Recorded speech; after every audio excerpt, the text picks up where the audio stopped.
আসসালামু আলাইকুম, সবাইকে স্বাগত জানাচ্ছি জি নিউজ টিভিতে। দর্শক, ইতিমধ্যে আপনারা অবগত যে পাকিস্তান এবং ভারতের মধ্যে যে চলমান উত্তেজনা তৈরি হয়েছে, সেই পরিস্থিতি নিয়ে ইতিমধ্যেই আন্তর্জাতিক অঙ্গন থেকে শুরু করে সম্পূর্ণ জায়গায় উত্তেজনা ছড়িয়ে পড়ছে। তবে এর মধ্যে একটি বড় গুরুত্বপূর্ণ প্রশ্ন আসছে যে ইমরান খান একটি গুরুত্বপূর্ণ ক্যারেক্টার হিসেবে আসতে চলেছে আমাদের সামনে। ইমরান খানের একটি বক্তব্যে ভারতকে কাঁপিয়ে দিয়েছিলেন এই ইমরান খান। তিনি বলেছিলেন যে যদি যুদ্ধ হয় তবে পাকিস্তান ছোট দেশ হিসেবে কখনোই আত্মসমর্পণ করবে না, মরবে কিন্তু লড়াই করবে। এই একটি লাইনেই কেঁপে উঠেছিল পুরো ভারতীয় মিডিয়া। এটা কোনো রাজনৈতিক বক্তব্য নয়, এটা ছিল একটি জাতির আত্মমর্যাদার ঘোষণা ইমরান খানের পক্ষ থেকে। ইমরান খান যখন জাতিসংঘে দাঁড়িয়ে ভারতের যুদ্ধমুখী মানসিকতার বিরুদ্ধে এই হুঁশিয়ারি দিয়েছিলেন, তখন দিল্লির চেয়ারে বসে থাকা অনেকেই বুঝে গিয়েছিল যে এই মানুষটিকে আর অবমূল্যায়ন করা যাবে না। একদিকে সেনা মোতায়েন, অন্যদিকে গণমাধ্যমে যুদ্ধের ঢাক। ঠিক সেই সময়ে পাকিস্তানের পক্ষে উঠে আসে এক অসীম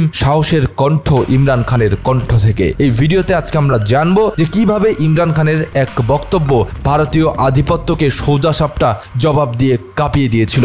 যদি দুই দেশের মধ্যে যুদ্ধ চালু হয় তাহলে ছোট দেশ হিসেবে পাকিস্তান আত্মসমর্পণ করবে না, স্বাধীনতার জন্য মৃত্যুর আগ পর্যন্ত লড়াই করে যাবে। ইমরান খানের এই শক্তিময় বক্তব্য শুনে প্রতিটি পাকিস্তানি নাগরিকের হৃদয় নড়েচড়ে বসেছে। তার সেই কথায় এই মুহূর্তে যেন আশার ফেরিওয়ালা। যখন দেশ দুপ্রান্তে তরবারি আটানো উত্তেজনা, তখন এ কথা যেন যে কোনো দমনের মতোই প্রতিকূলতার মুখে শক্তি যোগায়। ভারত ও পাকিস্তানের মধ্যকার এই উত্তেজনার আঁকড়ে ফেলা পরিস্থিতিতে ইমরান খানের উচ্চারণ কোনো সাধারণ বিবৃতি নয়, এটা একটা সংঘাবস্থা মোকাবেলায় মানসিক বুলেট প্রুফ জ্যাকেট, যা পাকিস্তানিদের মধ্যে লড়াইয়ের আগুনকে আরো জ্বালিয়ে দিয়েছে। সম্প্রতি 6 মে মধ্যরাতে অপারেশন সিঁদুর নামে পরিচিত ভারতের হামলা পাকিস্তানের বিভিন্ন স্থানে গুঞ্জন সৃষ্টি করেছে।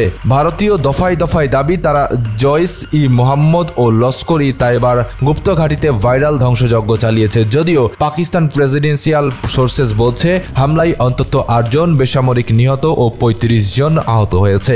এর জবাবে পাকিস্তানি সামরিক সূত্র দাবি করেছে তারা একই রাতে 5টি ভারতীয় যুদ্ধ বিমান ও ড্রোন ভূপাতিত করেছে এবং সেই সঙ্গে সীমান্ত এলাকায় যৌথ আকস্মিক এবং প্রতিরক্ষা অভিযানে সফল হয়েছে। সাবেক প্রধানমন্ত্রী অবস্থানেও কারাবন্দী ইমরান খান আজও পাকিস্তানের অভ্যন্তরীণ রাজনীতিতে অগ্রণী ভূমিকা পালন করেন। তার ভাষণগুলো সামাজিক যোগাযোগ মাধ্যমে ব্যাপকভাবে শেয়ার হচ্ছে, যেখানে ঐক্যবদ্ধ হওয়ার ডাক উচ্চারিত হতে শোনা গেছে। নির্বাচনী বৈধতা, বিরোধী দলীয় ঐক্য, এসব ইস্যুতে ইমরান খানের পরামর্শ এখনো শক্তিশালী অবস্থানে রয়েছে। জাতিসংঘে ইমরান খানের একাধিক বক্তৃতা পাকিস্তানের কূটনৈতিক দৃষ্টিভঙ্গিকে আরো ভালো সুদৃঢ় করে তুলছে।